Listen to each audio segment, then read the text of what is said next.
Welcome to the Slop Temple. We pray this video helps. You start by ensuring the essential prerequisites are met.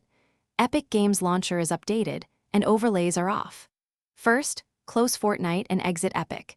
Make sure background apps like Discord or Steam are disabled so they can't inject processes.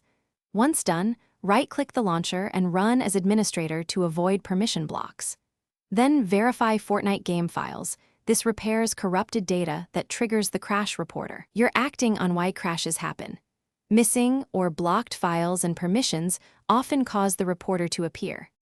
Now dive into the more complex middle steps. Clear shader cache and temporary files in the Fortnite directory to eliminate bad compiled shaders, because faulty caches frequently force crashes. Make sure your GPU drivers are updated to the latest WHQL release. If crashes started after a driver update, roll back to the prior stable driver. Next, check the anti-cheat. Temporarily disable or reinstall the Easy Anti-Cheat service, since mismatched or corrupted anti-cheat files commonly trigger the crash reporter. To finish, if problems persist, perform a clean reinstall of Fortnite. Uninstall fully, remove leftover folders, and install on a reliable drive.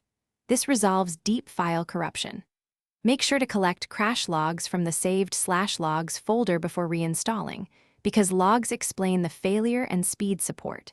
If all else fails, test the game under a clean Windows user profile to isolate account-level conflicts. One key troubleshooting tip: try a fresh Windows account.